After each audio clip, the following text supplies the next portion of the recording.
আজকের হচ্ছে এই সংক্রান্ত জাবেদা প্রচুর পরিমাণে আসে আর আপনারা অনেক বেশি ভুল করেন। এটা হচ্ছে সাধারণ জাবেদার একটা অংশ। এই অংশটা আমরা সিডব্লিউ ছিল জাবেদার প্রথম অংশটা। কেউ যদি কোথাও সাবমিটের অপশন খুঁজে না পান, গ্রুপে কেউ যদি নাও পান, ডিরেক্টলি আমাকে ইনবক্স করবেন, কোনো প্রবলেম নাই। আমাকে ডিরেক্ট ইনবক্স করবেন যে স্যার এই এইচডব্লিউ সাবমিট করলাম, শেষ। তারিখ দিয়ে কোন ক্লাসের অ্যাসাইনমেন্ট আপনি সাবমিট করলেন সেটা দিয়ে দিবেন। ওকে, আপনাদের মেসেজ আমি এখন আর নিব না, আবার ক্লাসের মাঝখানে নিব। সো এখন হচ্ছে আপনারা ডিরেক্ট ক্লাসে বা পড়ায় ফোকাস করেন। এখন আসেন কারবারি বাট্টা। কারবারি বাট্টা সম্পর্কে যদি আমার বলতে হয় তাহলে আমরা আগে একটু বলে আসি। বাট্টা দুই প্রকার। বাট্টা কয় প্রকার? বাট্টা হচ্ছে দুই প্রকার, এটা আমি আপনাদেরকে আগেই বলে আসছি। আর আপনাদের 2 ঘন্টারও একটা ক্লাস হতে পারে, যে ক্লাসে আমরা চ্যাপ্টার পুরো ক্লোজ করে দিব। সো আপনাদেরকে আমি আগেই বলে রাখি, যার যেখানে প্রবলেম আছে সেইগুলো নোট ডাউন করবেন, খুব সুন্দর করে লিখবেন এবং ছবি উঠায় রাখবেন। সেগুলো এখানে দিয়ে দিবেন, যখন ক্লাস চলবে প্রবলেম সলভিং এর সব এখানে দিয়ে দিবেন, আমি সব প্রবলেম সলভ করে দিব। কেমন? আমি আপনাদেরকে আগেই নোটিশ করে রাখলাম যে আপনারা এগুলাকে নোট ডাউন করে রাখবেন। এখন হচ্ছে বাট্টা হচ্ছে দুই প্রকার। কয় প্রকার? বাট্টা দুই প্রকার। এক হচ্ছে কারবারি বাট্টা। কি বাট্টা? কারবারি বাট্টা। কারবারি বাট্টা কিসের সাথে রিলেটেড চিনবেন কি করে? কারবারি বাট্টা হচ্ছে ক্রয় আর বিক্রয়ের সাথে রিলেটেড, সহজ কথা। তাহলে কারবারি বাট্টা রিলেটেড ক্রয় ও বিক্রয়ের সাথে। ভালো কথা যে কারবারি বাট্টা ক্রয় আর বিক্রয়ের সাথে রিলেটেড। এখন কিভাবে চিনবো দেখেন, একটু ব্যাক করি। এই দেখেন এখানে বলছে 10% বাট্টায় পণ্য ক্রয়। এই জায়গাটাতে দেখেন স্পেসিফিক করে বলে দেওয়া হয়েছে 10% বাট্টায় পণ্য ক্রয়। পণ্য ক্রয় অর্থাৎ 10% বাট্টায় পণ্য ক্রয়। এই যে 10% বাট্টা, এই বাট্টাটা হচ্ছে কারবারি বাট্টা। কারণ আমি একটু আগেই বলে আসছি কারবারি বাট্টা হচ্ছে ক্রয় আর বিক্রয়ের সাথে কানেক্টেড। এখন দেখেন তো কথার সাথে কাজের মিল আছে কিনা। পণ্য ক্রয় 10% বাট্টায় 25,000 টাকা, অর্থাৎ আপনি 25,000 টাকার পণ্য ক্রয় করছেন, এখন সেটা হচ্ছে 10% বাট্টায়। তাহলে এটা যদি আমি এখন জাবেদা করি তাহলে জাবেদাটা কি হবে? এটা জাবেদা করি, আসেন। এটা জাবেদা করলে হবে, আগে যেটা করবেন সেটা হচ্ছে 10% কাটবেন। কার 10%? এখন 10% বাট্টায় পণ্য ক্রয় বলা হয়েছে, তো এটা জাবেদা করলে কি হয়? ক্রয় হিসাব ডেবিট। তুষ্মি স্পেশালি আপনাকে বলি, যখন বলছে 10% বাট্টায় পণ্য ক্রয়, পণ্য ক্রয় যদি বলে তাহলে এখানে ডিরেক্ট আসবে ক্রয়, আর যদি আসবাবপত্র ক্রয় বলে তাহলে আসবে আসবাবপত্র। তাহলে পণ্য ক্রয় যেহেতু বলছে তাহলে ক্রয় ডেবিট, আর যখন আপনি ক্রয় করতেছেন নিশ্চয়ই আপনার নগদ টাকা চলে যাচ্ছে কাছ থেকে, নগদান ক্রেডিট। তাহলে আমার জাবেদা দাঁড়ালো ক্রয় হিসাব ডেবিট ক্রেডিট। তো এখানে টাকার অ্যামাউন্টটা কত ছিল? এখানে টাকার অ্যামাউন্টটা ছিল 25,000 টাকা এবং 10% ছিল বাট্টা। দ্যাট মিনস 10% যে টাকাটা, এই টাকার অ্যামাউন্টটা আমার থেকে কম রাখছে উনি। আমি যখন পণ্যটা ক্রয় করছিলাম তখন 25,000 টাকার পণ্য ক্রয় করছি, তবে উনি আমার থেকে 10% টাকা ছাড় দিয়ে দিছে, অর্থাৎ উনি আমার থেকে 10% টাকা কম রাখছে। এখন আসেন তাহলে 25,000 এর 10% করেন, ক্যালকুলেটর ছাড়া করার চেষ্টা করবেন। হ্যাঁ, 25,000 10% কি করে কাটবেন? উপরে 10 নিচে 100, এটা হচ্ছে পার্সেন্ট। তাহলে এর দুইটা শূন্য কেটে গেল। তাহলে এই সাইডে থাকলো 250 গুণ উপরে থাকলো 10, তার মানে 2500 টাকা। এই 2500 টাকা আপনি ছাড় পাইছেন। 25,000 টাকার পণ্য কিনে 2500 টাকা কি পাইছেন? ছাড় পাইছেন। এখন তাহলে 25,000 টাকা মাইনাস 2500 টাকা যদি আপনি মাইনাস করেন তাহলে কত দাঁড়ায়? 22,500 টাকা। তাহলে এইখানে আপনার হিসাব হবে 22,500। 25,000 টাকার কোন প্রকার হিসাব হবে নয় আকারে না। এই অংশটা আপনারা বুঝতে পারছেন? সবার কাছে ক্লিয়ার হয়েছে? তুষ্মি, নাহিয়ান, ওয়ালাইকুম আসসালাম, বলেন সবার কাছে ক্লিয়ার কিনা? আপনার অ্যাসাইনমেন্ট জমা দেননি, এটা ঠিক না স্যার, আমি কষ্ট পাইছি সত্যি। আপনাদের থেকে আমি এটা চাই না, আমি চাই আপনার অ্যাসাইনমেন্টটা সাবমিট করেন, আপনাদের প্রবলেমগুলো আমাকে জানান। তাহলে যেটা হবে ভাই দেখেন, আপনারা ফাঁকি দিলে প্যারাটা কার কমবে? ট্রুলি বলেন তো, আপনারা যদি সবাই অ্যাসাইনমেন্ট জমা দেন প্যারাটা কার বেশি হবে? নিশ্চয় আমার। এতগুলো মানুষের খাতা দেখা, আমার আদার্স কাজ আছে তো, না? তো আমার প্যারাটা হয়তো, তারপরে আমি আপনাদেরকে বলতেছি আপনারা অ্যাসাইনমেন্ট সাবমিট করেন, যেটুকু দিচ্ছি এটা আপনাদের বার্ষিক পরীক্ষা বলেন, এসএসসির জন্য বলেন, পরীক্ষা দেওয়ার পরে আমার কথাটা বুঝতে পারবেন। এই যে অ্যাসাইনমেন্ট গুলো দিচ্ছি, আমি পরীক্ষার পরে আপনাদেরকে মিলিয়ে দিব যে আমার অ্যাসাইনমেন্ট থেকে কোশ্চেন আসছে কিনা। কারণ এই প্রত্যেকটা কোশ্চেন আপনি ভাইবেন না যে আমি কপি পেস্ট করে বসাই আপনাদেরকে দিই, এরকম না। আমার কি করতে হয় জানেন, কয়েকটা বোর্ড, কয়েকটা বই, প্রিভিয়াস ইয়ারের বই অ্যানালাইসিস করে আমার এভাবে ফাইন্ড আউট করতে হয় যে এই কোশ্চেন গুলো বারবার আসতেছে, তার মানে ওদেরকে আমি এই কোশ্চেন 3টা দিই, এই কোশ্চেন 3টা ওরা করলে ওদের দেখা যাবে বার্ষিকে আসবে, ওদের বোর্ডে তো মাস্টই আসবে। সো এই টাইপস এর কোশ্চেনই আমি আপনাদেরকে এইচডব্লিউ দিই, যাতে আপনাদের ইজি হয়, পরীক্ষার রুমে গিয়ে ভয় না পান। এখন যদি আপনারাই সেই জিনিসটা না করেন, আপনারা থাকেন আমার থেকে অনেক দূরে, আমি তো পিটাইতে পারবো না। কাছে থাকলে না হলে পিটাইতাম ইচ্ছা মতো, এখন তো আমার কিছু করার অপশন নেই। গালি দিব আমি তো আবার দিতেও পারি না, সরি টু সে, আপনারা নেক্সট টাইম আল্লাহর হস্তে অ্যাসাইনমেন্ট জমা দিয়েন, না হলে আমি খুব হার্ড হইতে বাধ্য হবো। এইচডব্লিউ পান নাই, বুঝলাম না রে ভাই, আমি তো প্রত্যেকটা গ্রুপে দিয়ে দিছি এইচডব্লিউ। কার কাছে কে গ্রুপে অ্যাড নাই সে আমরা বললেন, আবার আমি নাম্বার দিয়ে দেবো, অ্যাড হয়েন। আর আজকে ক্লাস যতক্ষণ লাগে ততক্ষণ সময় নিব, কেউ বের হবেন না ক্লাস থেকে, পুরো ক্লাস শেষ করে তারপরে বের হবেন। ওকে, রাফিমের নিকট হতে 10% বার্তায় পণ্য ক্রয় 1 লক্ষ টাকা, যার ভেতরে এইখানে একটু মিস্টেক করছে, এই যে এখানে হবে যার ভেতরে, যার 50% নগদে 30% চেকে প্রদান করা হলো। এই টাইপসের কোশ্চেন বেশি আসে আর আপনারা করেন ডাব্বা মারে, একটা ডাব্বা মেরে দেন। এই যে এখন আসেন, বলছে রাফিমের নিকট হতে 10% বার্তায় পণ্য ক্রয়, এই যে ক্রয়ের সাথে রিলেটেড হইলে সবসময় সেটা কি হবে, ওইটা হবে কারবারি বার্তা। তাহলে 10% বার্তায় পণ্য ক্রয় 1 লাখ টাকা, এখানে অ্যামাউন্ট দেখেন অনেকগুলো অ্যামাউন্ট বলতে 1 লাখ টাকায় আপনি টোটাল ক্রয় করছেন কত টাকার, 1 লাখ টাকার, যার ভেতরে 10% আপনি বার্তা পাইছেন, অর্থাৎ 1 লাখ টাকার উপরে আপনি কয় পার্সেন্ট বার্তা পাইছেন, 10% ছাড় পাইছেন। ওই যে ছাড় পাওয়ার পরে 50% টাকা আপনি দিয়েছেন নগদে, 30% টাকা আপনি দিয়েছেন চেকে, অর্থাৎ ব্যাংকের মাধ্যমে 30% টাকা প্রদান করছেন। এখানে অনেকগুলো পোর্শন আলাদা আলাদা করে ডিভাইড করা। এই জিনিসটা যখন বুঝবেন তখন যেটা হবে, আপনার দেখবেন এই যে কারবারি বার্তা সম্পর্কে যত ধারণা আছে সব ধারণা রিমুভ হয়ে যাবে বা দূর হয়ে যাবে। আজকে ক্লাসে এইচডব্লিউ দিব, ক্লাসে এসএস স্ক্রিনশট মেরে রাখবেন, এমনি তো আমি সাবমিট করে দিব, স্ক্রিনশট মেরে রাখবেন। আমি মাস শেষে যখন দেখবেন যে সবার এভালুয়েশন জমা দিয়ে দিয়েছি, সবারটা পাবলিশড হয়েছে, ফেসবুক গ্রুপে বলেন, হোয়াটসঅ্যাপ গ্রুপে বলেন, তখন বুঝতে পারবেন যে আসলে বিষয়টা কি হলো। এখন আসেন, রাফিমের নিকট হতে 10% বার্তায় পণ্য ক্রয়, যার 50% নগদে আর 30% চেকে প্রদান করা হলো। সবার আগে আসেন, আপনি মোট ক্রয় করছেন কত টাকার, আস্তে আস্তে ভাঙবেন, হ্যাঁ ছোট আকারে ভাঙবেন। আমি একটু আগে আপনাদের জাবেদাটা করাই। এইখানে 10% বার্তায় আপনি পণ্য ক্রয় করছেন 1 লাখ টাকার, অর্থাৎ টোটাল পণ্য ক্রয় করছেন কত টাকার, মোট ক্রয় কত টাকা, 1 লক্ষ টাকা। এই 1 লক্ষ টাকার পণ্য যখন ক্রয় করছেন তখন আপনাকে দিচ্ছে 10% ছাড়। কয় পার্সেন্ট ছাড় দিছে, 10% ছাড় দিছে। এখন এই 1 লাখ টাকার যদি আপনি 10% করেন, উপরে 10 নিচে 100, দুইটা শূন্য, এর দুইটা শূন্য কেটে গেল, তাহলে এই সাইডে থাকলো 1000 আর উপরে আরেকটা 10, তার মানে সব মিলে 10,000 টাকা, রাইট? তাহলে এই 10,000 টাকাটা আপনার কি, ছাড় বা বাট্টা। তাহলে 1 লাখ টাকার পণ্য ক্রয় করছিলেন, 10,000 টাকা আপনি ছাড় পাইছেন, তার মানে তাকে কত টাকা দিয়েছেন, তাকে দিয়েছেন 90,000 টাকা, অর্থাৎ 90,000 টাকার পণ্য আপনি ক্রয় করছেন। তাহলে ক্রয় দাঁড়াইলো আমাদের 1 লক্ষ টাকা মাইনাস ছাড় হচ্ছে 10,000।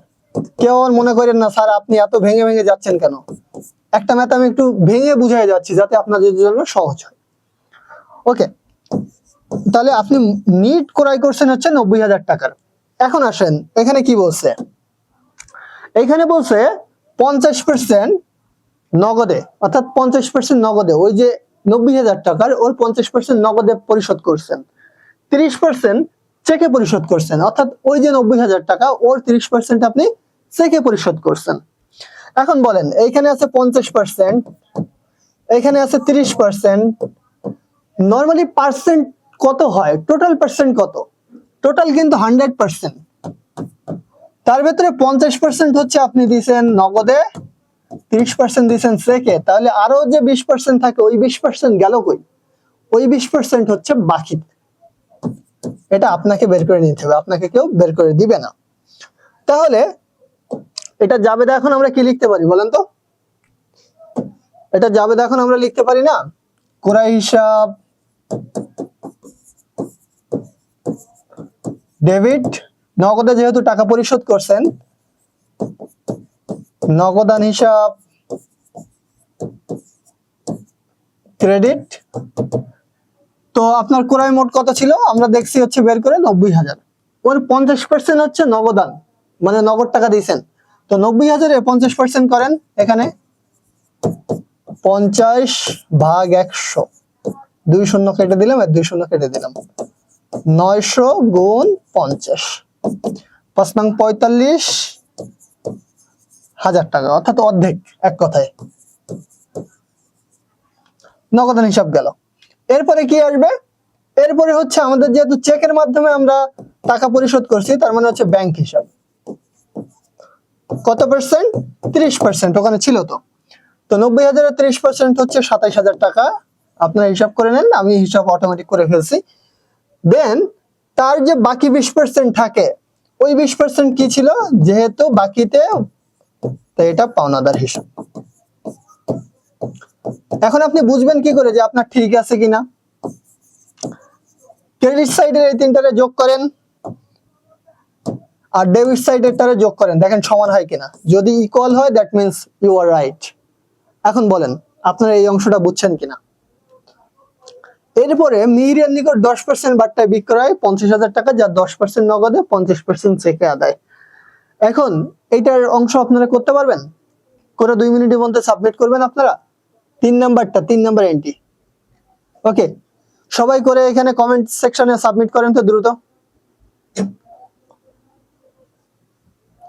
3 নাম্বার অংশটা করে সাবমিট করেন দ্রুত, একটু কাজ করেন। হেঁটে চলে বেড়াইলে বা কাজ করে খাইলে শরীরের শক্তি বাড়বে, বুঝছেন? কর্মক্ষমতা বাড়বে। দ্রুত করেন, দেখি কে বুঝছেন আর কে বোঝেন নাই। আমি আছি এখানে, বুঝছেন, কোথাও যাই নাই। সো খুব দ্রুত সাবমিট করবেন। আমারও যে সময় লাগতো আপনাদেরও সেম সময় লাগবে। সো আশা করি খুব দ্রুত আপনারা সাবমিট করবেন। কে সাবমিট করছে দেখি তো।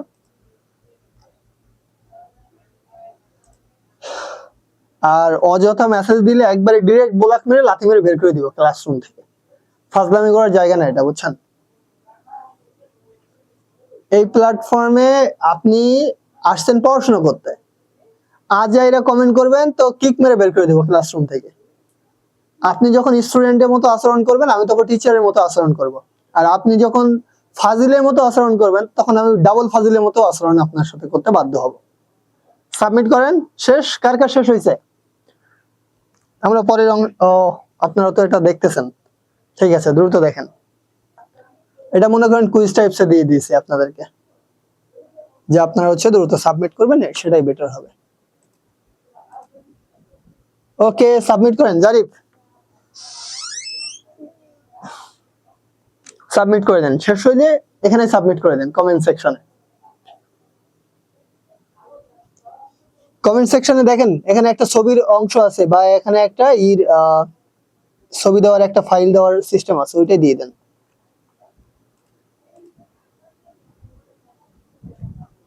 বুঝতে পেরেছি, আপনি রেকর্ডিং দেখে নিয়েন সামিরা। যায় এখানে যায়, এখানে না দেওয়া গেলে গ্রুপে দেন, হোয়াটসঅ্যাপ গ্রুপে দেন। আচ্ছা, আমি এবার পরের অংশে গেলাম। কারো কোনো কোশ্চেন থাকলে সে কোশ্চেন করতে পারবেন। এখন আসেন ক্রয় ফেরত বা ফেরত সংক্রান্ত অংশ নিয়ে ঝামেলা আছে অনেক।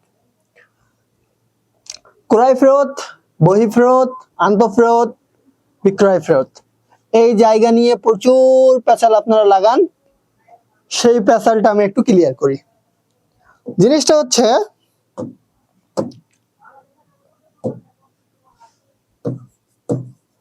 ক্রয় ফেরত, এখানে দেখেন দুইটা টার্মস আছে, একটা হচ্ছে ক্রয় আর একটা হচ্ছে ফেরত। দুইটা টার্মস। কয়টা টার্মস? দুইটা টার্মস। মুখস্থ বিদ্যা মারার দরকার নাই, এই দুইটা টার্মস সম্পর্কে একটু জানেন, ক্লিয়ার হয়ে যাবে। আপনি যখন ক্রয় করছেন, দ্যাট মিন্স পণ্য আপনার হাতেই আছে, প্রোডাক্টটা আপনার হাতে। এখন পণ্য যেহেতু আপনি ক্রয় করছিলেন, তারপরেই তো ফেরতটা দিবেন। পণ্য আপনি ক্রয় করছিলেন, এখন যদি আপনি ফেরত দেন, ফেরতটা বাইরে যাবে না ভেতরে আসবে? ফেরতটা নিশ্চয়ই বাইরে যাবে। ক্রয় তো আপনি করছিলেন, পণ্য এখন আপনার হাতে আছে, কিন্তু পণ্য আপনার বা আপনার বউয়ের পছন্দ হয় নাই বা আপনার মায়ের পছন্দ হয় নাই, তাই আপনি পণ্যটা কি করতেছেন, কিক মেরে আবার দোকানে ফেরত দিলেন। অর্থাৎ এটা মনে করেন দোকানদারের কাছে ফেরত দিলেন। তার মানে কি, ফেরতটা বাইরে গেল না, আপনার বাসা থেকে বাইরে গেল। বাহিরে যেতে গেল সেটাকে আমরা বলি বহি। বহি মানে বাইরে যাওয়া, আর বহি ফেরত মানে বাইরে যাওয়া। তাহলে বহি ফেরতের আরেক নাম হচ্ছে ক্রয় ফেরত, এটা মাথায় রাখবেন। পরীক্ষার রুমে ক্রয় ফেরত শব্দটা খুবই কম ব্যবহার করবে, বেশিরভাগ জায়গায় ব্যবহার করবে বহি ফেরত। সো আপনাকে অল্টারনেটিভ নামটা একটু মনে রাখতে হবে। তাহলে একটা যদি মনে রাখতে পারেন, জাস্ট একটা মনে রাখতে পারলে আরেকটা, অর্থাৎ বিক্রয় ফেরতের অপোজিট নাম হচ্ছে আন্তঃফেরত। এটা আপনাদের কাছে খুবই ক্লিয়ার থাকবে, আশা করি বুঝতে পারছেন। এখন তাহলে এই অংশটাতে আসেন, ক্রয় ফেরত আর বহি ফেরত ২৭,০০০ টাকা। একটা জিনিস মনে রাখবেন, নগদে একবার কেনা হয়ে গেলে ওই জিনিস আর কখনো ফেরত হয় না। অর্থাৎ নগদে ক্রয়কৃত পণ্য আর কখনো ফেরত হয় না। এখন কমন সেন্সে ভাবেন, আপনি যখন কোনো রাস্তার ধার থেকে কোনো জিনিস নগদে কিনে নিয়ে আসছেন, ফেরত দিতে যাবেন, মোস্ট অফ দ্য টাইম দেখবেন ওই ব্যক্তি ফেরত নিবে না, বলবে ভাই এর ফেরত হবে না। তবে বাকিতে যদি আপনি পণ্য নিয়ে আসেন, ও ফেরত দিতে অনেক সময় কি থাকে, বাধ্য থাকে। কারণ ও যদি ফেরত না দেয় বা ওই প্রোডাক্টটাকে চেঞ্জ না করে দেয়, তাহলে দেখা যাবে আপনি তার টাকা দিবেন না। যে অংশটুকু বাকিতে নিয়েছেন সেই অংশটুকু আপনি দিবেন না। ওই এই ভয়ে অনেক সময় কি করে, ফেরত দেয়। Thank you Tushmi, Nishad, thank you so much. আচ্ছা, এখন জিনিসটা হচ্ছে কি, তাহলে একটা জিনিস আমাদেরকে খেয়াল রাখতে হবে, কোন জিনিসটা, যদি আমরা পণ্য কি করি, বাকিতে কিনি বা বিক্রি করি, সেই ক্ষেত্রে শুধুমাত্র ফেরত শব্দটা আসবে, অন্য কোনো ক্ষেত্রে ফেরত শব্দটা আসবেই না। এখন আসেন ক্রয় ফেরত। ক্রয় যদি ফেরত দিই, তাহলে ক্রয়ের সাথে কে সম্পর্ক, পাওনাদার। কারণ আপনি যখন বাকিতে পণ্য ক্রয় করছিলেন তখন পাওনাদার বেড়েছিল, দায় বেড়েছিল। এখন যখন আপনি পণ্যটা ফেরত দিবেন, এখন ফেরত অনেকগুলো কারণে দেওয়া যাইতে পারে। পণ্যটা যখন আপনি ফেরত দিবেন, আপনার দায়টা কি হবে, অটোমেটিক কমে যাবে, কারণ আপনি পণ্যটা ফেরত দিয়েছেন। আর সাথে যেটা হবে, এই ক্রয় ফেরত শব্দটা আসবে। অর্থাৎ জাবেদা তখন কি হবে, তখন জাবেদা গিয়ে দাঁড়াবে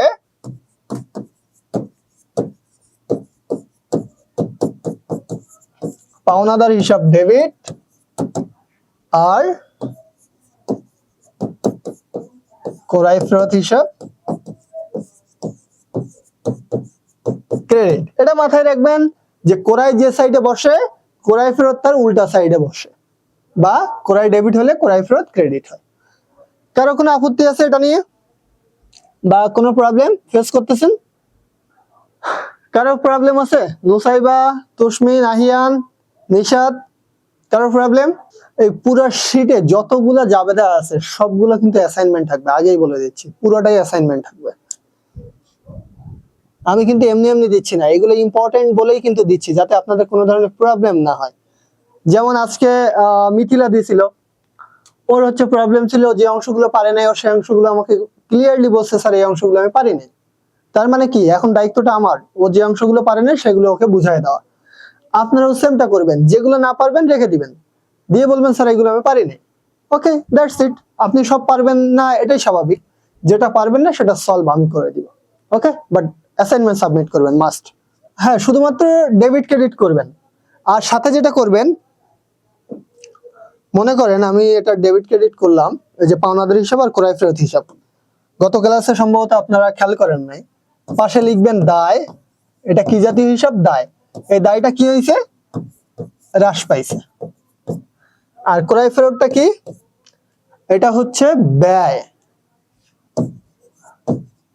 আর এই ব্যয়টা কি হয়েছে, হ্রাস পাইছে।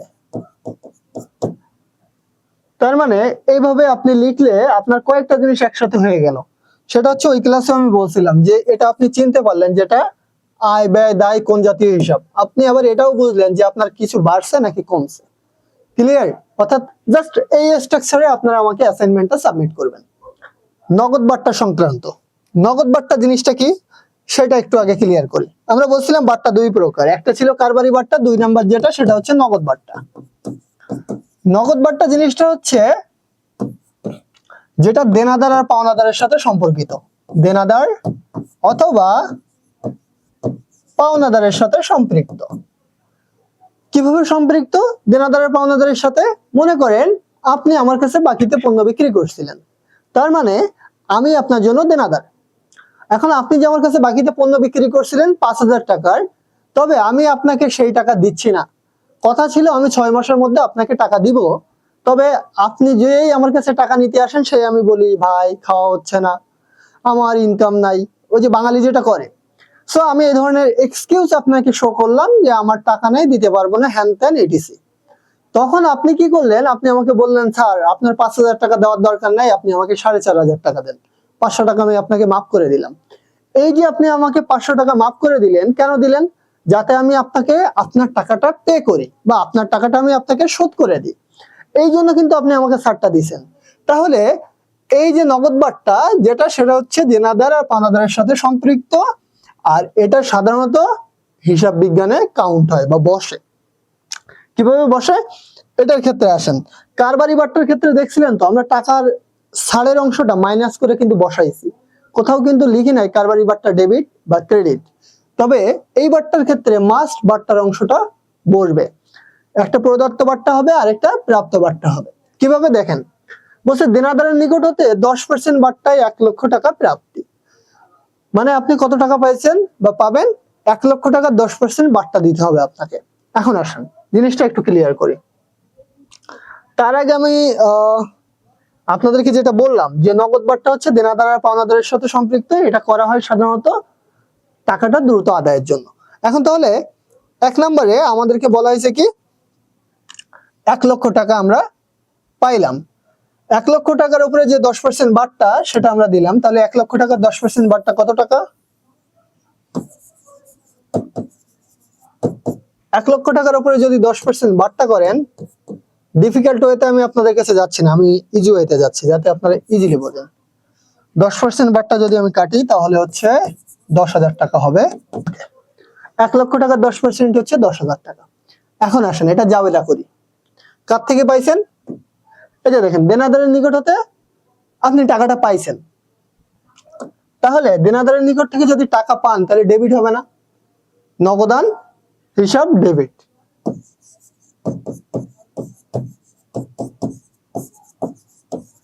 নগদান হিসাব ডেবিট। 10,000 টাকা তো আপনি ছাড় দিয়েছেন তাই না? কারণ টোটাল টাকা ছিল কত? 1 লাখ। 1 লাখ টাকার ভেতরে আপনি যদি 1 লাখ টাকা আদায় করতে যান, আপনাকে বলা হয়েছে 10% বাট্টা দিবেন আপনি, অর্থাৎ 10% থেকে ছাড় দিবেন। তো 1 লাখ টাকার ছাড় হচ্ছে 10,000 টাকা, 10% করলে তার মানে আপনি নগদ টাকা পাইছেন কত? 90,000। আর যে 10,000 টাকা আপনি ছাড় দিয়েছেন এইটা তো নগদ বাট্টা, তাই এটার হিসাব হবে। তাহলে যেহেতু ছাড়টা আপনি দিয়েছেন তাই এটা হচ্ছে প্রদত্ত বাট্টা। এটা কি? প্রদত্ত বাট্টা। প্রদত্ত বাট্টা হিসাব ডেবিট। প্রদত্ত বাট্টা হিসাব কি? ডেবিট। কত টাকা? 10,000 টাকা। আর দেনাদারটা কি? দেনাদার হিসাব ক্রেডিট। কত টাকা? 1 লক্ষ টাকা। কারণ দেনাদারের পুরো টাকাটা তো শোধ হয়ে গেছে, ওকে আপনি 10,000 টাকা ছাড় দিয়েছেন আর 90,000 টাকা ওর থেকে পাইছেন, তার মানে পুরো টাকাটাই শোধ হয়ে গেছে। এখন বলেন এই অংশে কারো কোনো সমস্যা আছে কিনা, বুঝছেন কিনা? এই অংশটা বুঝতে পারছেন? কে কে আছে দেখি। মিথিলা আসছে, ওয়ালাইকুম আসসালাম মিথিলা। বাকিরা বলেন তো, তুষ্মি, জারিফ, নাহিয়ান, রাহি, যে আপনারা বুঝছেন বিষয়টা। মানে কি ঘুমায় গেল? আমি আপনাদেরকে আবারও একটা জিনিস বলি, প্রায় ক্লাসেই তো বলি, আপনারা আমার ক্লাস করলে আমি বলতেছি আপনারা সবাই টাইমলি অ্যাসাইনমেন্ট জমা দেন, সবকিছু করেন। আপনাদের অ্যাকাউন্টিং, ফাইন্যান্স, ব্যবসা উদ্যোগ এই 3টে সাবজেক্ট নিয়ে ভাবার দরকার হবে না। আপনাদেরকে আমি নিজে সবকিছু বানাই আপনাদেরকে দিয়ে দিব, জাস্ট আপনারা আমার কথাটুকু শোনেন।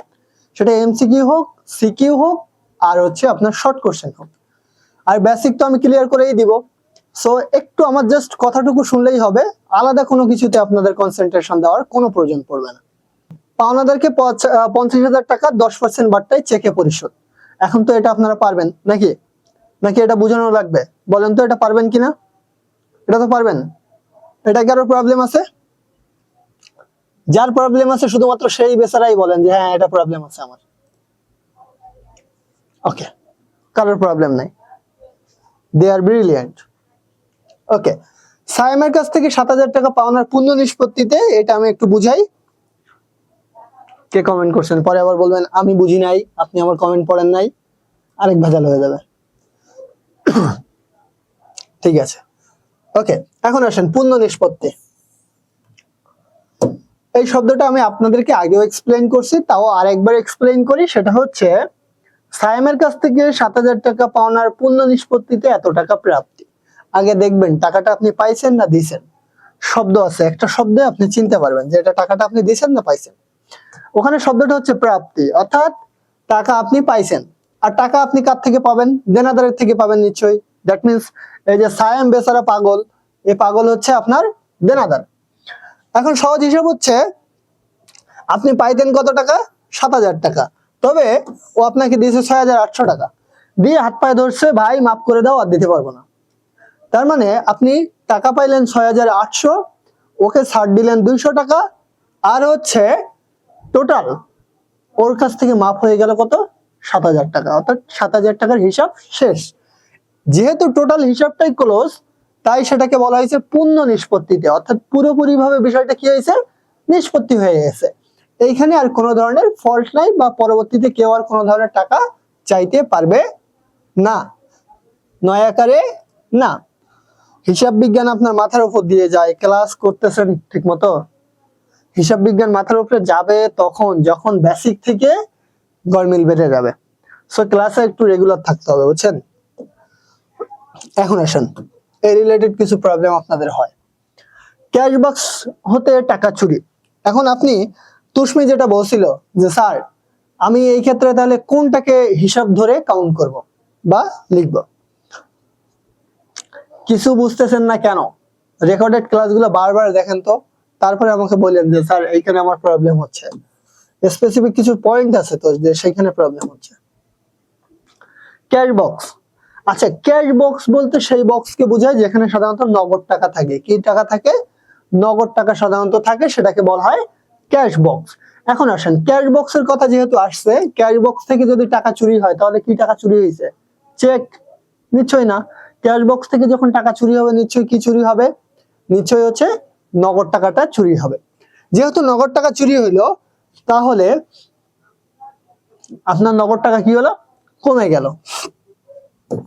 তাহলে আমরা লিখতে পারি না নগদান হিসাব ক্রেডিট? যেটা বুঝবেন সাথে সাথে সেটা লিখবেন। এখন ক্যাশ বক্স হতে যখন টাকা চুরি হয়েছে, এটা আপনার জন্য কি একটা ক্ষতি না? এই যে ক্ষতিটা, এটাকে বলা হয় দুর্ঘটনাজনিত বা চুরিজনিত ক্ষতি। যেহেতু এটা চুরি হয়েছে তাই লিখবেন চুরিজনিত ক্ষতি হিসাব ডেবিট। আপনি সবগুলো রেকর্ডেড ক্লাস দেখবেন, বুঝছেন? দেখার পরে মনে হবে যে এই এই টপিকসে প্রবলেম হচ্ছে স্যার, আমি হিসাব ধরতে পারতেছি না বা হিসাব বুঝতেছি না। দেন আমাকে বলবেন যে স্যার আমার স্পেসিফিক এই প্রবলেমটা হচ্ছে, দেন আমি তখন অ্যাকচুয়ালি আপনার প্রবলেমের সলিউশনটা দিতে পারবো। এখন যদি ওভারঅল প্রবলেম হয়ে যায় তাহলে বিষয়টা হচ্ছে কি, আমি ঔষধ দিব কোথায় এটাই তো বুঝবো না। তার মানে আমি অ্যাজ এ ডাক্তার হিসেবে যদি নিজেকে ট্রিট করি, তাহলে যেটা হবে সেটা হচ্ছে আমাকে আগে মেইনলি আপনার রোগটাকে আইডেন্টিফাই করতে হবে। আমি কিন্তু আপনার নাম নেই না ক্লাসে, অন ক্লাসে, কারণ আমি চাই না কেউ আপনার সম্পর্কে জানো। সো আমি যেটা করলাম আপনাকে বললাম, আপনি কমেন্ট করছেন, অন্য কেউ দেখে নাই, আমি দেখছি। সো শুধুমাত্র আমি আপনাকেই বলতেছি এবং অন্যদেরকেও বলি, ক্লাসগুলো দেখবেন, দেখে দেখবেন যে কোন অংশে আপনার প্রবলেমটা হচ্ছে। বেসিকে গোলমিল হচ্ছে, নাকি কোনো একটা অংশ ধরতে পারতেছেন না, নাকি জাবেদার প্রবলেম হচ্ছে। সবাই ক্লাসগুলো দেখবেন, বুঝছেন? দেখার পরে যে অংশে প্রবলেম নোট ডাউন করে রাখবেন যে স্যার আমার এটা এটা প্রবলেম। প্রয়োজনে আমি 1-to-1 ক্লাস নিয়ে, আলাদা টাইমে 1-to-1 ক্লাস নিয়ে সেগুলো সলভ করে দিব। ওকে, ক্যাশ বক্সের সাথে নগদানের সম্পর্ক আছে, কারণ ক্যাশ বক্স বলতে আমরা তো ইংরেজিতে বলি ক্যাশ শব্দের বাংলা হচ্ছে নগদ। তো ক্যাশ বক্সের ভেতরে ওই যে দেখবেন যে কোনো দোকানে গেলে যেখানে টাকা থাকে ওটাকে বলা হয় নগদের টাকার একটা কাউন্ট। তো ওই জায়গা থেকে টাকা যখন চুরি হয় তখন নগদ টাকাই চুরি হয়। যেহেতু নগদ টাকা চুরি হয় তাই নগদের হিসাব ক্রেডিট, কারণ নগদ টাকা কমে যাবে। আর যেহেতু এটা চুরি হয়েছে তাই চুরিজনিত ক্ষতি হিসাব ডেবিট।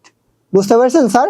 আজকে কিন্তু আমার নেট ঝাক্কা ছুটতেছে বুঝছেন, সো আমার নেটে প্রবলেম নাই, আপনাদের নেটে সম্ভবত প্রবলেম হচ্ছে। এখন আসেন অগ্নি দুর্ঘটনায় পণ্য বিনষ্ট। এই ব্যাটার এই যে শব্দটা পণ্য, এই পণ্য শব্দই আপনাদেরকে 12 বাজাবে, এটা একটু খেয়াল রাখবেন। অগ্নি দুর্ঘটনায় পণ্য বিনষ্ট, তার মানে আপনার কোন একটা দুর্ঘটনা হয়েছে, যে দুর্ঘটনার কারণে পণ্য নষ্ট হয়ে গেছে। এখন তাহলে কি হবে? এখন হচ্ছে বিষয়টা অগ্নি দুর্ঘটনায় পণ্য বিনষ্ট হলে এটা আপনার জন্য ক্ষতি, তাহলে অগ্নি দুর্ঘটনা জনিত ক্ষতি যা লেখা থাকবে সেই অনুযায়ী লিখবেন, বুঝছেন তুষ্মি? অগ্নি দুর্ঘটনা জনিত ক্ষতি হিসাব ডেবিট। দেন যেটা হলো পণ্য যেহেতু বিনষ্ট হয়েছে, পণ্য নষ্ট হওয়ায় ক্রয় হিসাব ক্রেডিট, না হলে এখানে অন্য কিছু হতে পারতো, ক্রয় হিসাব ক্রেডিট। এখন বলেন কারো কোনো প্রবলেম আছে কিনা? এই অংশ পর্যন্ত সবাই ক্লিয়ার কিনা একটু আমাকে জানান। ওকে, থ্যাংক ইউ সো মাচ। এই আজকে নুসাইবা গেল কোথায়? নুসাইবা প্রবলেম আছে কোন ইস্যুতে? আবার কারণ নাম ধরতেছি না বলে কষ্ট পায় না, বুঝছেন? কারণ অ্যাকাউন্টিং ক্লাস তো অনেকগুলা করতে গেলে দেখা যায় যে আমি যদি সবার নাম নিতে যাই অনেক সময় লেগে যাবে। এখন আসেন আসবাবপত্রের উপরে অবচয় ধার্য করা হলো। অবচয় জিনিসটাকে একটু আগে ক্লিয়ার করি, টার্মসটা যদি আপনাদের কাছে ক্লিয়ার হয় ভেজাল কম হবে। অবচয় ধার্য, দেখেন আজকে যদি আমি একটা প্রোডাক্ট কিনি, মনে করেন আজকে একটা ফ্রিজ কিনলাম, 1 লাখ টাকা দিয়ে কিনলাম, ধরে নেন 1 লাখ টাকা দিয়ে আজকে আমি একটা ফ্রিজ কিনলাম।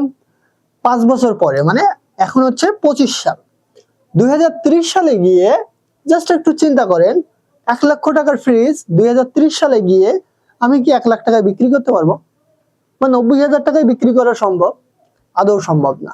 ওই ফ্রিজটার দাম তখন নেমে আসবে হয়তো 60, 40, 30, বা হতে পারে সর্বোচ্চ কেউ দিলে ওই 60-70 এর বেশি আমাকে কেউ দিবে না। 5 বছর পরে তো চিন্তাই করা যায় না, হয়তো সর্বোচ্চ আমাকে 40,000 টাকা দিবে।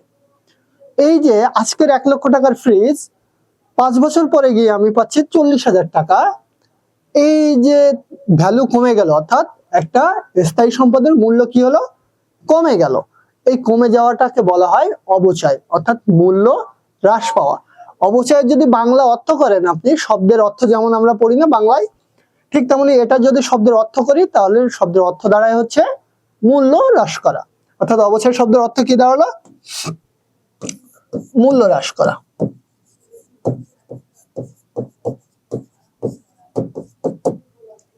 ওকে, তার মানে অবচয় হলে কোনো পণ্য কি হয়? পণ্যের মূল্য হ্রাস পায়। সেটা কি ধরনের পণ্য? স্থায়ী সম্পদ। এখন আসেন এটা জাবেদা কি হবে? এটা জাবেদাটা একটু ডিফারেন্ট, সো একটু যদি সমস্যা মনে হয় লিখে রাখতে পারেন খাতায়। অবচয় যেহেতু খরচ হয়ে যায়, অর্থাৎ আপনার জন্য ক্ষতি হয়, তাহলে অবচয় হিসাব ডেবিট। এই অবচয়টা আপনার জন্য খরচ। আর এই যে পুঞ্জীবিত অবচয়, পুঞ্জীবিত যে অবচয়ের কথাটা আমি বললাম, এই পুঞ্জীবিত অবচয় হচ্ছে অনেকগুলো অবচয় একত্রিত করা, অর্থাৎ অনেকগুলো খরচকে আমি কি করছি? একসাথে করে ফেলছি। অনেক বছরের খরচকে আমি কি করে ফেলছি? একসাথে করে ফেলছি। এটা হচ্ছে আমার সম্পদকে কমায় দিচ্ছে। অর্থাৎ প্রত্যেক বছরের অবচয়গুলো আস্তে আস্তে কমতে কমতে আমার ওই 1 লক্ষ টাকার ফ্রিজ 40,000 টাকায় নামছে। দেখেন প্রথম বছর হয়তো 10,000 টাকা কমছে, পরের বছর আরো 10 কমছে। এই যে সবগুলো যোগফল হচ্ছে পুঞ্জীবিত অবচয়। এখন এটারটা আমি একটু লিখে দিই, অবচয়টা আপনার কি? ব্যয়। আর এই ব্যয়টা কি হয়েছে? বৃদ্ধি পাইছে। আর পুঞ্জীবিত অবচয়টা কি? বিপরীত সম্পদ। মনে রাখেন, শুধু এইটুকু মনে রাখেন যে সম্পদ কি হয়েছে? হ্রাস পাইছে। আর আমরা জানি কি সম্পদ হ্রাস পাইলে ক্রেডিট হয়। এখন বলেন কারো কোনো কোশ্চেন আছে কিনা? একে দেখা যায় না। Very good. আর্থিক বিবরণী করাবো, এগুলো আগে শেষ করাইনি। আপনাদের একটা ম্যারাথন ক্লাস মারবো আমি, বুঝছেন? এক ক্লাসে আর্থিক বিবরণী শেষ করব, 3 ঘন্টা ক্লাস নিব। থাকতে পারবেন ক্লাসে? কি মনে হয়? যদি 6টায় শুরু করি রাত 9টায় শেষ করি, প্রবলেম হবে? এক ক্লাসে বেসিক থেকে শুরু করে একবারে সব শেষ করব। সবাই থাকবেন তো? ওকে, তাহলে যদি আপনারা থাকেন তাহলে আমি সেভাবে কথা বলে ক্লাস নিব, একবারে যার যা মানে প্রবলেম আছে সব ওই ক্লাসে সলভ করে ফেলবো। হ্যাঁ, আমি ক্লাস নিতে পারবো, তবে আপনাদের যদি রেসপন্স কমে যায়। জাবেদাই বলে ঠিকাদার হিসাব করতে, ঠিকাদার কি স্যার? আমি বুঝি নাই একটু মানে। হ্যাঁ স্যার, জি। আচ্ছা, তাহলে আমি আপনাদের জন্য 3-4 ঘন্টার একটা ক্লাসের ব্যবস্থা খুব দ্রুত করব। শুধু চাইবো যে আপনাদের স্যাটারডে নিব না। ওকে, তাহলে আমি স্যাটারডে ব্যবস্থা করব। শনিবার দিন আপনারা নরমালি মনে হয় বাসায় থাকেন ওই দিন। ঠিক আছে, আমি হচ্ছে শনিবারে ক্লাস গুলা ফেলানোর কথা বলবো। আমাদের অ্যাকাউন্টিং ক্লাস প্রয়োজনে আপনাদের মামুন স্যারকেও আমি নিব, নিয়ে একসাথে শুরু করব। ঠিক আছে, সবাই কি রাজি? সবাই একমত যে আপনারা পারবেন? আপনাদের জন্য বেটার হবে। ওকে, ভেরি গুড। তাহলে ওই দিন আপনাদের সব প্রবলেম সলভ করে ফেলবো। এখন এই জন্য আমি আপনাদেরকে একটু রিকোয়েস্ট করি, আপনারা হচ্ছে তো আপনারা তো সবাই আমাকে চিনেন, জানেন যে আমি একটু বদমাইশ প্রকৃতির আছি, আপনাদের স্যার হিসেবেও বদমাইশ আছি, আপনাদের একটু বকাঝকা দিই। এখন বিষয়টা হচ্ছে কি, আপনারা যেটা করবেন সেটা হচ্ছে আপনাদের যেখানে প্রবলেম আছে আপনাদেরকে আমি 1 সপ্তাহ সময় দিচ্ছি, আপনারা ওটাকে নোট ডাউন করেন। আপাতত আমাদের রিভিশন ক্লাস চলতে থাকুক, আমি আপনাদের জন্য শিডিউল বের করি, আমি আগেই অ্যানাউন্স করে দিব। আপনারা যেটা করবেন নোট ডাউন করবেন যে আমার জাবেদায় এই পৃষ্ঠায় এই অংশটাতে প্রবলেম আছে। আরেকজন মনে করেন বললেন আমার খতিয়ানের এই অংশটাতে প্রবলেম আছে, আরেকজন বললেন আমার আর্থিক বিবরণী এই অংশটাতে প্রবলেম আছে। 4 ঘন্টা যে ক্লাস নিব, প্রথম 2 ঘন্টা দেখা যাচ্ছে আমি শেষ করে যাব বেসিক গুলা, মাঝখানের পয়েন্টে পয়েন্টে দেখা গেল এক একজনের প্রবলেম আমি সলভ করে দিলাম। এখন ওইটা তো একজনের প্রবলেম না, ওই একজনের প্রবলেম যখন সলভ করবো নিশ্চয়ই আরেকজনের উপকার হবে ওটা দেখে। সো জিনিসটা হচ্ছে আপনারা আপনাদের প্রবলেম গুলা গোছায় নেবেন, আর আমি আপনাদের মামুন স্যারকে ইনক্লুড করব। আমি কিছুক্ষণ নিব, উনি কিছুক্ষণ নেবে, দুইজন মিলে বিষয়টাকে সলভ করে ফেলবো। ওকে, আমি মনে হয় আপনাদের জন্য সবথেকে বেস্ট হবে এটা। এখন আপনারা কি করবেন, তাহলে আপনাদের প্রবলেম গুলো খুঁজে বের করবেন, ইচ্ছা মতো কোশ্চেন করবেন, যে যেখান থেকে ইচ্ছা সেখান থেকে কোশ্চেন করবেন। আলহামদুলিল্লাহ এতটুকু ক্যাপাবিলিটি আছে যে আপনাদের কোশ্চেনের রাইট অ্যান্সারটুকু দেওয়ার। আর যদি না পারি সময় নিব, একদিন সময় নিয়ে দেন আপনাদেরকে বলবো, তাও মিথ্যা তথ্য আপনাদেরকে কখনো দিব না, এটা মাথায় রাখেন। কারণ আমি সব নাও জানতে পারি, এটাই স্বাভাবিক, আমি তো সব জানিও না। আচ্ছা ঠিক আছে জানি।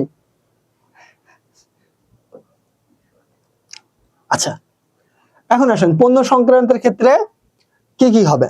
পণ্য সংক্রান্তের ক্ষেত্রে যেটা হবে সেটা হচ্ছে পণ্য উত্তোলন। আমি আগেই বলছিলাম যে এই একটা টার্মস থাকলে খুব সতর্কভাবে যাইতে হবে। রাস্তায় যারা হচ্ছে সাধারণত, আপনি মনে করেন একটা রাস্তা দিয়ে যাচ্ছেন, এখন দুইটা কুত্তা মনে করেন, আবার কেউ গায়ে নিয়ে না ভাই, আপনাদের কাউকে বলতেছে না, দুইটা কুত্তা মনে করেন মারামারি করতেছে। নর্মালি আমি দেখছি মেয়েরা কি করে, যখন কুত্তা মারামারি করে তখন ওরা একটু অনেক দূর থেকে যায়, তাই না? এখন মেয়েদের কথা বলবো না ভাই, যে এলাকা দিয়ে কুত্তা মারামারি করে আমি ওই রোড দিয়েই যাই না, আমি অন্য রোড ইউজ করি। আমি কুত্তার বিড়াল প্রচুর ভয় পাই ট্রুলি, বাট আমি তাদের প্রতি যে আমার খারাপ ধারণা তা না, বাট আমি কুত্তা বিড়াল অনেক ভয় পাই, মানে আমার ভেতরে ভীতি কাজ করে। এখন জিনিসটা হচ্ছে আপনার যখন এই পণ্য শব্দটা থাকবে, এই রোড দিয়ে যাওয়ার সময় আপনারা একটু ভীতি কাজ করাবেন। আপনি একটু খেয়াল রাখবেন যে আপনি ভুল ক্রমে অন্য কোনো টার্মস ইউজ না করে ফেলেন। পণ্য শব্দ আসলেই সেখানে ক্রয় শব্দ মাস্ট আসবে, এটা খেয়াল রাখবেন। পণ্যের সাথে অলওয়েজ ক্রয় শব্দটা আসবে। তাহলে আমরা নর্মাল সময় উত্তোলন হলে কি করতাম? উত্তোলন ডেবিট করতাম না? নর্মাল সময় উত্তোলন হলে এই ক্ষেত্রে আমরা উত্তোলন ডেবিট করব। নর্মাল সময় আমরা কি করতাম? উত্তোলন হিসাব ডেবিট, নগদান হিসাব ক্রেডিট। এখন নগদান হওয়ার কোনো সুযোগ নাই, কারণ একটু আগেই বলছি রাস্তায় কুত্তা মারামারি করলে আমরা যেরকম সতর্ক থাকি, এই পণ্য শব্দ থাকলেও ঠিক সতর্ক থাকতে হবে। অর্থাৎ উত্তোলন হিসাব ডেবিট, আর পণ্যের জায়গায় কি হবে? পণ্যের জন্য নগদান না হয়ে হবে ক্রয় হিসাব ক্রেডিট। এখন আসেন পরেরটা বিনামূল্যে পণ্য বিতরণ। এইখানেও দেখেন সেই মারামারি করার শব্দটা আছে।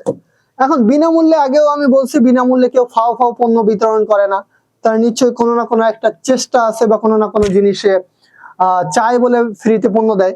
এখন যেহেতু ফ্রিতে পণ্য দেয়, এটা হচ্ছে ওর জন্য একটা বিজ্ঞাপন। ও কি করে? বিজ্ঞাপন দেয়। তো বিজ্ঞাপনটা আপনার জন্য খরচ, বিজ্ঞাপন হিসাব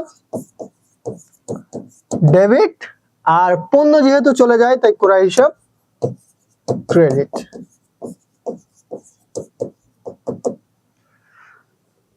আর পণ্য চুরি বা পণ্য বিনষ্ট আমরা মাত্র এটার একটা জাবেদা দিয়ে আসছি। এখন বলেন কারোর এই অংশে কোনো প্রবলেম আছে কিনা? কারোর প্রবলেম? আচ্ছা, একটা ট্যুর রিভিউ দিবেন? আপনাদের কাছে আমি একটা ট্যুর রিভিউ চাই, কোনো চাপাবাজি করবেন না। আমার ক্লাস আপনাদের অনেক দিন করতেছেন, প্রায় আমি তো অনেক দিনে আছি আলহামদুলিল্লাহ।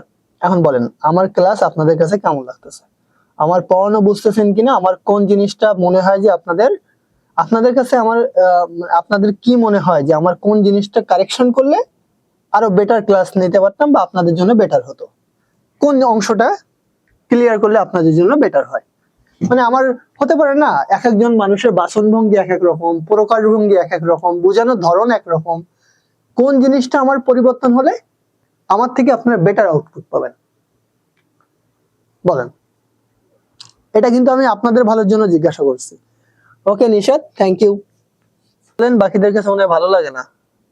রাহি, আমি একটু জানতে চাই, যার মনে যাই আছে। আমি শোনেন, আপনারা তো আমাকে ফেস টু ফেস কখনো দেখেননি, আর ফেস টু ফেস কখনো আপনাদের সাথে আমার কথা হয়নি, হয়তো ভবিষ্যতে আল্লাহ বাঁচায় রাখলে বা সুযোগ হলে হবে।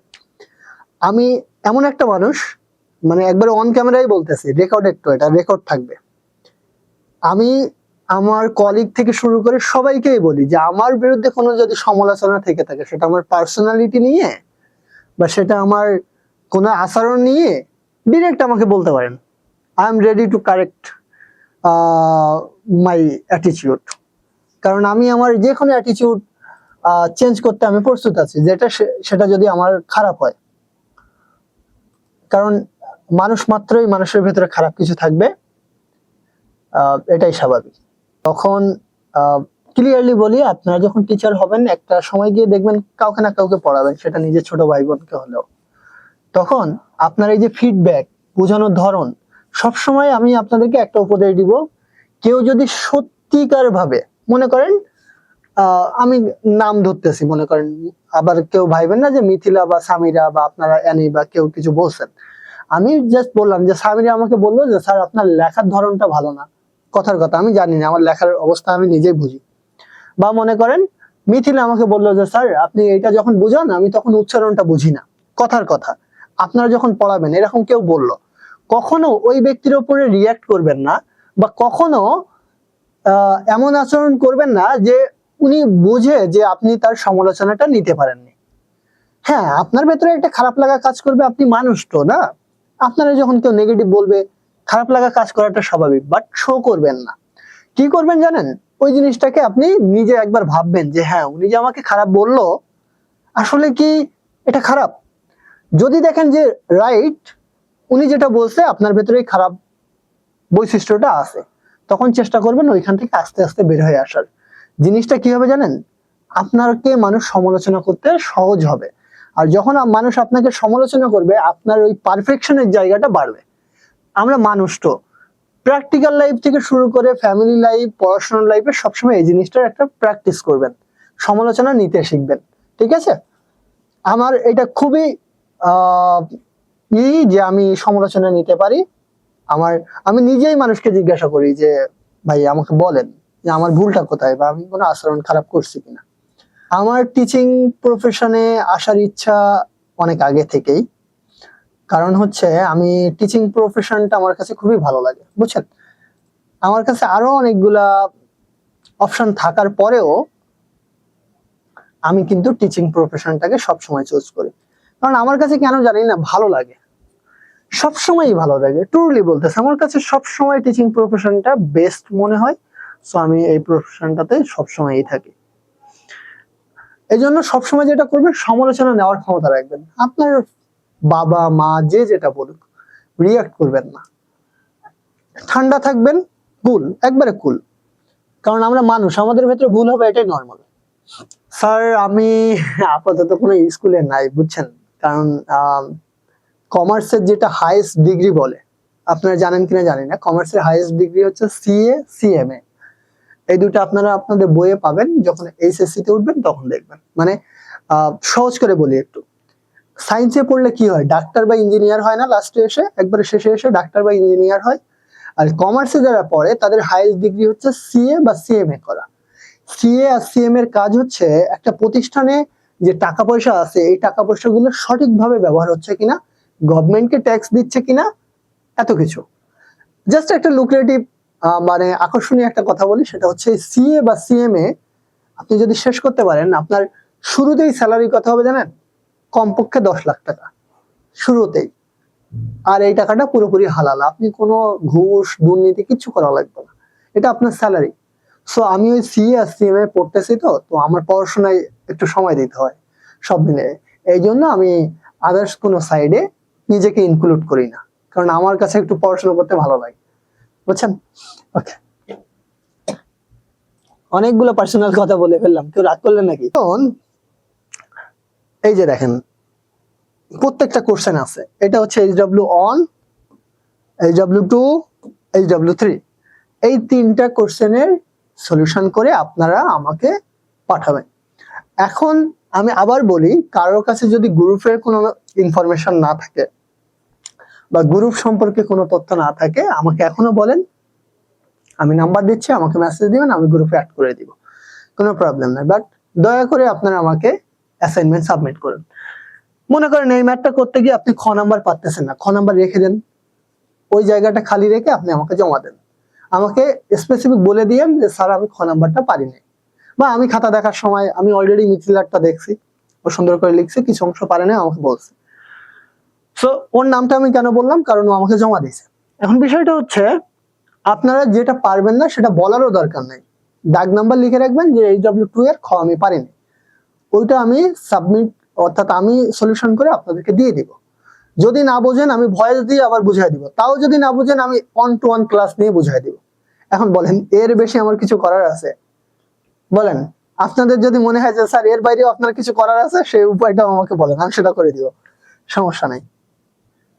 আমি চাই আপনারা আমার ভাই বোন না, আমি চাই আপনারা ভালো করেন। আমি গ্রুপে এখনই দিয়ে দিব, এসএস নেওয়া লাগবে, কষ্ট হয়ে যাবে না আপনাদের? আমি এখনই দিয়ে দিব, আমি হচ্ছে পিডিএফটা দিয়ে দিব, সো এসএস নেওয়ার কোনো দরকারই নেই, ঠিক আছে স্যার ম্যাডামরা, বুঝছেন? আচ্ছা, এখন তাহলে কি করতে হবে বলেন? প্রচুর পড়াশোনা করতে হবে, আর যে কেউ যে কোনো কিছু বললে হঠাৎ রেগে যাওয়া যাবে না। শুধু পড়াশোনা করলেই কিন্তু মানুষ হওয়া যায় না। দেখেন, আমরা ক্লাসের বাইরে কিছু কথা আজকে যেহেতু শুরু করছি সেহেতু শেষ করি, তারপরে যাই সবাই একসাথে, সবসময় তো আগেই চলে যাই আমরা, না? জিনিসটা হচ্ছে কি, আপনারা বুয়েটে আবরার ফাহাদ ভাইয়াকে মেরে ফেলছিল, শুনছিলেন না? শুনছিলেন তো, যে বুয়েটের একটা ছেলে, অর্থাৎ মেধাবী শিক্ষার্থী আবরার ফাহাদকে হত্যা করা হয়েছিল, তাই না? এখন দেখেন, এখানে যারা হত্যা করছিল, স্যার HW3টাই থাকবে, হোয়াটসঅ্যাপে জমা দিবেন, ফেসবুকে জমা দেওয়ার দরকার নেই, হোয়াটসঅ্যাপে দিবেন। এখন এই যে আবরার ফাহাদকে হত্যা করছিল, অর্থাৎ পিটায়ে যারা মারছিল, সাপের মতো পিটায়ে মারছিল, তো যারা মারছিল বুয়েটের, তা আপনি জাস্ট ভাবেন বুয়েটে চান্স পাইতে গেলে কতটুকু পরিশ্রম করতে হয়, মানে 2টা গোল্ডেন থাকতে হয় বা 2টা A+ থাকতে হয়, দেন চান্স পায়, তো কতটুকু মেধাবী হইলে ওইখানে চান্স পায়। এখন কথা হচ্ছে, ব্রিলিয়ান্ট হওয়া আর মানুষ হওয়ার ভেতরে অনেক বেশি ডিফারেন্স আছে, মানুষ হওয়াটা জরুরি। দেখবেন অনেকে, আপনারা জানেন কিনা আমি জানি না, করোনার সময় আমি কিছু প্রজেক্ট নিয়ে কাজ করছিলাম, অর্থাৎ অনেক মানুষের দেখা যাচ্ছিল যে সে সময় বাসায় চাউল ডাউল নাই, তো সেই সময় হচ্ছে আমার সুযোগ হয়েছিল একটা অর্গানাইজেশনের সাথে নিজেকে অ্যাটাচ করার, অর্থাৎ তারা হচ্ছে এলাকায় ত্রাণ দিত, ওই ত্রাণটা হচ্ছে আমি জাস্ট হচ্ছে গ্রামের মানুষের মধ্যে দিয়ে দিতাম বা লিস্ট করে দিতাম যে এই ব্যক্তি আসলে যোগ্য। তো এই কাজগুলো করতে গিয়ে আমি খেয়াল করছিলাম অনেক শিক্ষিত ব্যক্তির, বা ওই সময় রিসার্চ গুলা দেখলে, আপনারা ওই সময় নিউজ গুলা দেখলে বুঝবেন যে স্যার আসলে কি বলতেছে। ওই সময় নিউজ গুলা যদি দেখেন, আপনারা তো তখন যথেষ্ট বুঝতে শিখছেন। তো ওই সময়ে অনেক শিক্ষিত ব্যক্তি তার মায়ের করোনা হয়েছে, অর্থাৎ জ্বর হয়েছে দেখে মায়ের করোনা হয়েছে ভেবে শিক্ষিত ব্যক্তি তার মাকে নিয়ে যাওয়ার সময় রাস্তায়, মাঝ রাস্তায়, অর্থাৎ মনে করেন এখান থেকে টাঙ্গাইল যাওয়ার কথা বলে মাঝ রাস্তায় তাকে ফেলাই রেখে গেছে। দেখবেন এরকম নিউজ আছে বাংলাদেশে। বিষয়টা হচ্ছে কি, ওই মায়ের জ্বর আসছিল, ভাবছে করোনা হয়েছে। এখন দেখেন এই ছেলে শিক্ষিত, চাকরি করে, এখন ওকে আপনি শিক্ষিত বলতে পারবেন, বাট মানুষ বলতে পারবেন না, কারণ ওর ভেতরে মনুষ্যত্ব জিনিসটাই ছিল না। এখন বিষয়টা হচ্ছে কি, আপনি আমি পড়াশোনা করতেছি, আমি মনে করেন ঢাকা ইউনিভার্সিটি থেকে পড়ছি, কথা আমি আমার ভার্সিটিকে ব্র্যান্ড ধরতেছি না, আমি ওখান থেকে মনে করেন পড়ছি বাংলাদেশের সর্বোচ্চ বিদ্যাপীঠ। এখন ওইখান থেকে পড়ে যদি আমি অমানুষ হিসেবে বের হই, এটা তো নিশ্চয়ই আমার প্রতিষ্ঠানের দায়িত্ব না আমাদের মানুষ হিসেবে গড়ে তোলা। ওই দায়িত্বটা আমার পরিবারের ছিল ছোটবেলায়, আমাকে শিক্ষা দেওয়া। দ্বিতীয়ত হচ্ছে আমার টিচারদের ছিল, তারা হয়তো সবাই দিছে, বাট আমি নিতে পারি নাই। কারণটা কি, আমার ভেতরে ইগো কাজ করছে, যে আপনি আমাকে এটা বলতেছেন, আমি তো এটা করিই নাই। তার মানে জিনিসটা হলো কি, আপনি সর্বোচ্চ বিদ্যাপীঠ থেকে পড়াশোনা করছেন, করে আপনি আপনার মারে বৃদ্ধাশ্রমে রেখে আসছেন। বিষয়টা হচ্ছে এখানে আপনি শিক্ষিত, তবে মানুষ না। তারপরে আপনি মনে করেন একটা জায়গায় আছেন, আপনাকে কেউ একজন সমালোচনা করলো, মানে আপনার একটা দোষ ধরলো। এখন কি হলো, আপনি ওই দোষ ধরার পরে সেই দোষের বিপরীতে উল্টা গিয়ে তারে আরো দোষী করলেন। বিষয়টা কি হলো, আপনি শিক্ষিত তবে মানুষ না। তার মানে কি দাঁড়ালো, বিষয়টা হচ্ছে আপনার পাঠ্যপুস্তকের মধ্যে আপনি যত ঢুকে যান না কেন, আপনাকে এটা মনে রাখতে হবে আপনি একটা মানুষ, সামাজিক জীব, সমাজের মানুষের সাথে মিশতে হবে। আর যখন সমাজের মানুষ আপনার ভুলটা ধরবে, তখন ডিরেক্ট রিয়াক্ট করেন না, তখন একটু কুল থাকেন, ভাবেন যে ওই মানুষটা যে আপনাকে এই কথাটা বললো, ওই কথাটা বলার কারণটা কি, আপনি কি আসলে ওই কাজটা করেন কিনা। যদি আসলে ওই কাজটা করে থাকেন, আস্তে আস্তে সংশোধন হন। একদিনে হয়তো পারবেন না, আস্তে আস্তে হয়ে যান। সো সবসময় চেষ্টা করবেন কি জানেন, কুল থাকার, জিনিসটা যেটা হয় সেটা বলার। আমি অনেক ছেলে মেয়েকে দেখছি বাবা মা পড়তে বললে চিল্লানি মারে, ভাই আপনি ঠান্ডা থাকেন। হ্যাঁ ঠিক আছে, বাবা মা অনেক সময় যেটা করে, আপনি 5 মিনিট মোবাইল চাপলে আপনাকে বলে যে সারাদিন মোবাইল চাপছেন, এটা বলে। আপনার এখানে রিয়াক্ট করার কিছু নাই, আপনি বাবা মা হয়ে দেখেন না যে তাদের স্যাক্রিফাইসটা কতটুকু আপনার প্রতি। তাদের দেখছেন একটা নতুন শার্ট কিনতে, তাদের দেখছেন একটা নতুন শাড়ি কিনতে, তো সে যদি এত স্যাক্রিফাইস আপনার প্রতি করতে পারে, আপনি কেন তার একটা কথা শুনতে পারবেন না। এই জায়গাটাতে ধৈর্যশীল হন। সব সময় আমি বলবো এই জায়গাটাতে আপনাকে কি করতে হবে, ধৈর্যের পরিচয় দিতে হবে। আর ফ্রেন্ড সার্কেলের মধ্যে যে যেটাই খারাপ গুণ যদি আপনাকে বলে, আগে নিজেকে যাচাই করবেন যে সেটা আছে কিনা, যদি থাকে সেখান থেকে বেরোয় আসবেন। তো আমরা যে আবরার ফাহাদের কথাটা বলতেছিলাম, জিনিসটা হচ্ছে যারা আবরার ফাহাদকে মারলো তারাও কিন্তু বুয়েটের মেধাবী শিক্ষার্থী। তবে জিনিসটা কি ছিল, ওরা চান্স পাইছে, চান্স পাওয়ার পরে ওরা হয়তো মেধাবী, তবে কিনা মানুষ না। সো পড়াশোনা যতই করেন না কেন, দিন শেষে এসে আপনার মনুষ্যত্বের পরিচয় দেওয়া লাগবে। সেটা আপনার আচরণের মধ্যে প্রকাশ মাস্ট পাবে যে আপনি আসলে কতটুকু ডেডিকেটেড, কতটুকু মনুষ্যত্ব আপনার মধ্যে আছে।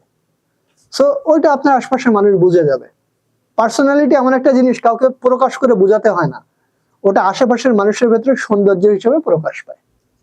সো বুঝতে পারছেন যে আসলে হচ্ছে আমরা কোন টপিক্সে কথা বললাম। এখন আমাদের এইচডব্লিউ কত কত থাকবে, 1 2 3। আমি এখনই পিডিএফটা আপনাদের গ্রুপ দুইটাতে দিয়ে দিব। আপনাদের কাজ কি হবে, আমাকে টাইমলি সাবমিট করা, এটাও কিন্তু পার্সোনালিটির পরিচয়। ঠিক আছে, তাহলে আজকে এখানেই শেষ করি। আপনাদের কারো কোনো কমেন্ট আছে বা কিছু জানার আছে বলেন। ম্যারাথন ক্লাসে ইচ্ছা মতো বকা দিব সবগুলো। এইচডব্লিউ দেখাবো, দাঁড়ান এসএস দিয়ে দিচ্ছি, আমরাই দিয়ে দিব এসএস, সমস্যা নেই। এটা একটা এইচডব্লিউ অন, তারপরে এটা হচ্ছে না, এটা আমরা আপনাদের অল কমেন্টসেও চলে যাবে, ওখানেও দেখে নিতে পারবেন। সব দিক দিয়ে দিয়ে দিব, কেউ যেন বলতে না পারেন যে পাই নাই। এটা হচ্ছে এইচডব্লিউ2। এইচডব্লিউটা দিবেন আগামী শনিবারের ক্লাসের আগে, আগামী শনিবার ক্লাসের আগে দিলেই হবে। শুক্র শনিবারের সময় পাবেন, আমাকে মেসেজ দিন, আমি গ্রুপে অ্যাড করে দিব। আমার ক্ষতি করলে আর কি হবে বলেন? আমার ক্ষতি করলে আপনারা মনে রাখবেন আর তাদেরকে মাফ করে দিবেন। মানুষ কেউ কাউকে ক্ষতি করে বড় হতে পারে না, ঠিক আছে? দুনিয়ার জীবনই কি শেষ জীবন? শেষ তো না। ওকে, পানি পানি। তারপরে আর কে? কারো কোনো প্রবলেম নাই না? তাহলে আজকের ক্লাস এখানে শেষ করি। আপনাদের সাথে দেখা হবে পরবর্তী শনিবার ক্লাসে। মনোয়ার, আপনার জন্য ওটাই থাকলো।